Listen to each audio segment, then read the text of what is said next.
Friends, welcome back to our channel. 5ാം ക്ലാസ്സിലെ കേരള പാഠാവലിയിലെ ഓണം എക്സാമുമായി ബന്ധപ്പെട്ടുകൊണ്ടുള്ള ഒരു ക്വസ്റ്റ്യൻ പേപ്പറിലേക്ക് എല്ലാ കൂട്ടുകാർക്കും സ്വാഗതം. അപ്പോൾ ഇതിലൂടെ നമ്മൾ നോക്കാൻ പോകുന്നത് പ്രധാനപ്പെട്ട കുറച്ച് ചോദ്യങ്ങളും അവയുടെ ഉത്തരങ്ങളുമാണ്. അപ്പോൾ കേരള പാഠാവലിയാണ്. ബാക്കിയുള്ള നിങ്ങളുടെ എല്ലാ സബ്ജക്റ്റുകളും നമ്മൾ അപ്ലോഡ് ചെയ്തിട്ടുണ്ട്. അപ്പോൾ ആവശ്യമായിട്ടുള്ള കൂട്ടുകാർ തീർച്ചയായിട്ടും പോയി കാണുക. അപ്പോൾ കുറച്ച് മോഡൽ പേപ്പേഴ്സൊക്കെ ഡിസ്കസ് ചെയ്ത് കഴിഞ്ഞാൽ നിങ്ങൾക്ക് നല്ല മാർക്ക് തന്നെ സ്കോർ ചെയ്യാൻ വേണ്ടി കഴിയും.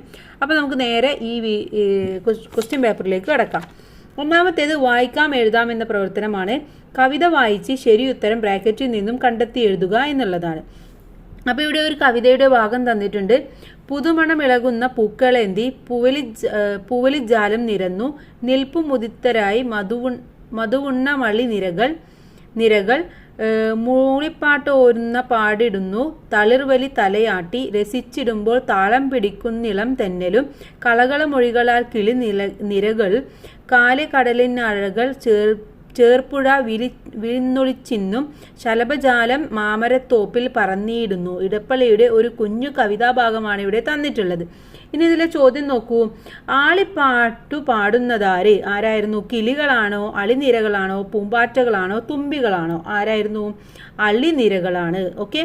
രണ്ടാമത്തേത് തലയാട്ടി രസിക്കുന്ന തളിർവല്ലിക്കൊപ്പം താളം പിടി കടങ്കഥ വ്യാഖ്യാനിക്കുന്നതാര്? പൂക്കള്, പുലരി, ഇളം തെന്നൽ, കിളികൾ. ആരായിരുന്നു? ഇളം തെന്നലായിരുന്നു. മൂന്നാമത്തേത് പൂവല്ലി ജാലം നിരന്നു നിൽപ്പു അടിവരയിട്ട പദത്തിന്റെ അർത്ഥം എന്ത്? ഏതായിരുന്നു?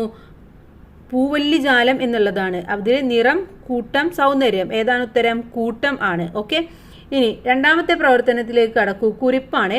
2 കുട്ടികളും പിറ്റേന്ന് പ്രഭാതത്തിലാണ് എത്തിയത്. മരിച്ചു കിടക്കുന്ന കിളിയെ നോക്കി അവർ വിലപിച്ചു. ഒരു ശവക്കുഴിയുണ്ടാക്കി അത് പൂക്കൾ കൊണ്ട് അലങ്കരിച്ചു.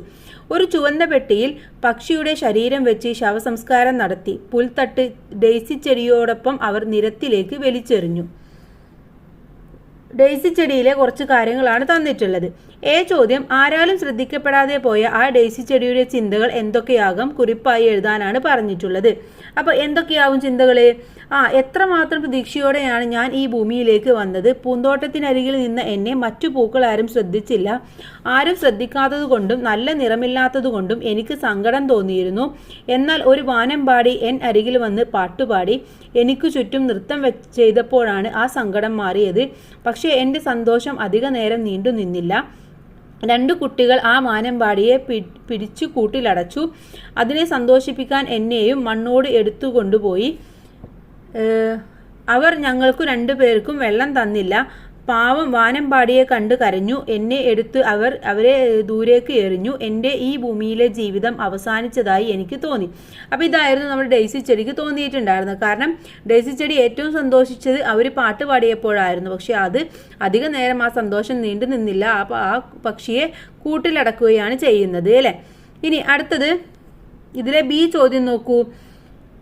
താഴെ കൊടുത്തിരിക്കുന്നവയിൽ ഡെയ്സി ചെടിക്ക് നൽകിയിരിക്കുന്ന വിശേഷണം ഏത്? വെള്ളപ്പെട്ടെടുത്ത സുന്ദരി, സ്വർണ്ണ കിരീടം വെച്ച രാജകുമാരി, സ്വർണ്ണ ഹൃദയവും വെള്ളയുടുപ്പും ഉള്ള കൊച്ചുപൂവ്, മഞ്ഞപ്പാവാടക്കാരി. ഇതിൽ ഏതായിരുന്നു ഡെയ്സി ചെടിക്ക് കൊടുത്ത വിശേഷണം എന്ന് പറയുന്നത്?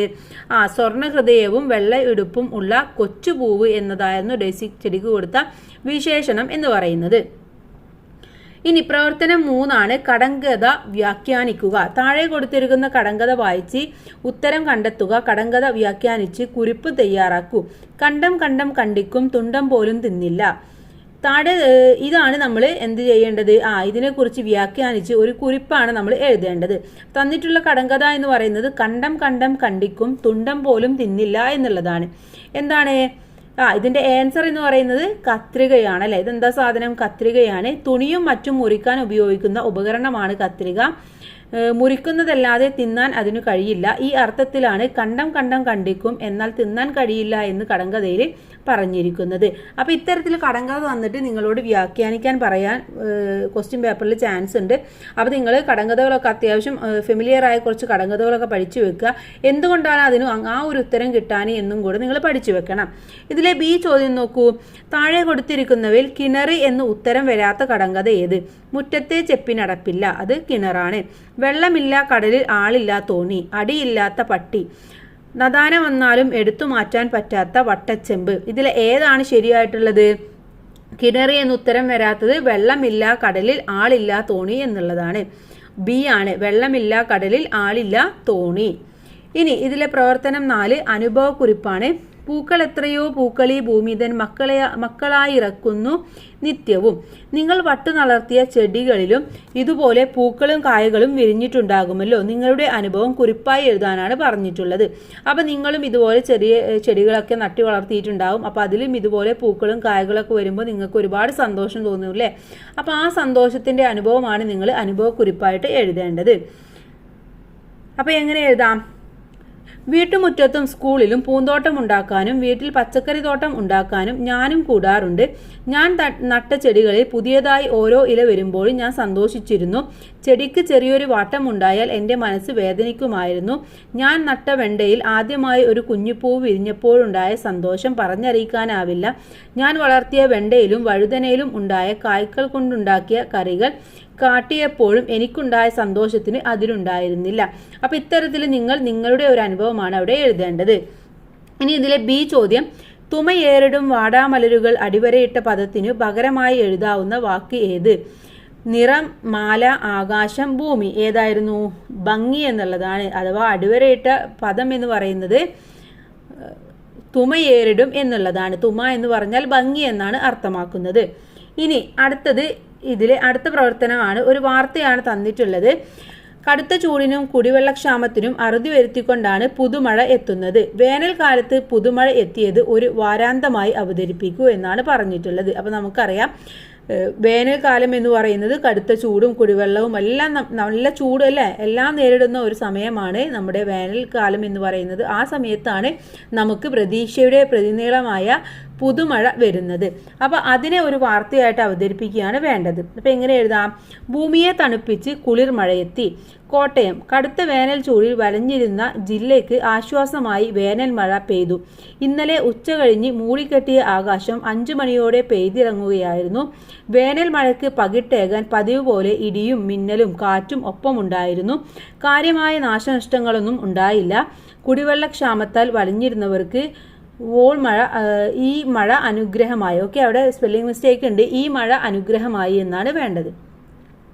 ഇനി ഇതിലെ ബി ചോദ്യം, മഴയിരമ്പം എന്ന പദം വികസിപ്പിച്ചാൽ മഴയിലെ ഇരമ്പം, മഴയും ഇരമ്പവും, മഴയുടെ ഇരമ്പം, മഴ പോലുള്ള ഇരമ്പം. എന്താണ് മഴ ഇരമ്പം എന്ന് പറഞ്ഞാൽ? മഴയുടെ ഇരമ്പം എന്നുള്ളതാണ്. ഓക്കെ, ഇനി 6ാമത്തെ പ്രവർത്തനം ആസ്വാദന കുറിപ്പാണ്. താഴെ കൊടുത്തിരിക്കുന്ന കവിതയുടെ ആശയം, സമകാലിക പ്രസക്തി, സന്ദേശം ഇവ വിലയിരുത്തി ആസ്വാദന കുറിപ്പ് തയ്യാറാക്കാനാണ് പറഞ്ഞിട്ടുള്ളത്. വകതിരിവ് അമ്മക്കും അച്ഛനും മുത്തശ്ശിക്കുമൊന്നും വകതിരിവില്ല, കഷ്ടം. ചിട്ടിപ്പണത്തെ കുറിച്ചവരെപ്പോഴും ചിന്തിച്ചു നാളുകൾ പോക്കിടുന്നു. സന്ധ്യക്കു മാനത്തു വന്ന മഴവില്ലു കാണാൻ അവർക്കില്ല നേരമൊട്ടും. മുറ്റം നിറഞ്ഞ തണുത്ത വെള്ളത്തിൽ തോണി ഇറക്കുവാൻ ദേഹത്തില്ല. തുമ്പിയും മക്കളും രാവിലെ ഉറങ്ങുന്നതൊരിടത്തെന്നറിയില്ല. കാണട്ടെ ഞാനീ മഴയൊന്നു ചൊല്ലിയാൽ പോയി വൈകുന്ന വെളിച്ചം നൽകും. പെയ്യട്ടെ മഴയൊന്നു വായിക്കിലോ, വൈക്കോൽ നനയുമെന്നോർത്തു മാഴ്സും. കാണേണ്ട പോലും മരങ്ങളിൽ പെയ്യുന്ന കന്നിമഴതൻ മഹോത്സവങ്ങൾ. പുസ്തകം വായിച്ചു കൊള്ളണം പോലും ഈ മഴ പെയ്തു തിമിർത്തിടുമ്പോൾ. അവിടെ GP അല്ല, മഴയാണ്. P മധുസൂദനന്റെ ഒരു കുഞ്ഞു കവിതയാണ് ഇവിടെ തന്നിട്ടുള്ളത്. അപ്പോൾ ഇതിന്റെ ആസ്വാദനമാണ് നമ്മളെടുത്ത് എഴുതാൻ പറഞ്ഞിട്ടുണ്ടായിരുന്നത്. അപ്പോൾ നമുക്ക് എന്തൊക്കെ കാര്യങ്ങൾ എഴുതാമെന്ന് നോക്കാം. ഓക്കെ, സ്വതന്ത്രമായി കളിച്ചു നടക്കാൻ ആഗ്രഹിക്കുന്ന കുഞ്ഞു മനസ്സാണ് P മധുസൂദനന്റെ വകതിരിവ് എന്ന കവിതയിൽ കാണാൻ കഴിയുന്നത്. അമ്മയും അച്ഛനും മുത്തശ്ശിയുമെല്ലാം ജീവിതത്തെപ്പറ്റി ആകുലപ്പെട്ടവരാണ്. ചിട്ടിപ്പണത്തെക്കുറിച്ചും വീട്ടുചെലവുകളെക്കുറിച്ചുമെല്ലാമാണ് അവർക്ക് എപ്പോഴും ചിന്ത. മാനത്ത് ഒരു മഴവില്ല് കണ്ടാൽ അത് നോക്കി നിൽക്കാനോ ആസ്വദിക്കാനോ ഒന്നും അവർക്ക് നേരമില്ല. മഴയത്ത് മുറ്റം നിറയെ വെള്ളം കെട്ടി നിൽക്കുമ്പോൾ അതിൽ തോണി കളിക്കാനോ ഒന്നിനും അവർക്ക് ആഗ്രഹമില്ല. പകൽ മുഴുവൻ പാറിപ്പറക്കുന്ന തുമ്പിയും മക്കളും എവിടെയാണ് ഇറങ്ങുന്നതെന്ന ചോദ്യത്തിന് ഉത്തരം പറയാൻ അവർക്ക് അറിയില്ല. മഴ കണ്ടോട്ടെ എന്ന് ചോദിക്കുമ്പോൾ പോയി വായിക്കുവാൻ പറഞ്ഞ അമ്മയും അച്ഛനുമെല്ലാം വഴക്കു പറയും. നല്ല മഴ പെയ്യട്ടെ എന്ന് ഞാൻ ആഗ്രഹിക്കുമ്പോൾ വൈക്കോല് നനയുമല്ലോ എന്നോർത്ത് അമ്മ ആകുലപ്പെടും.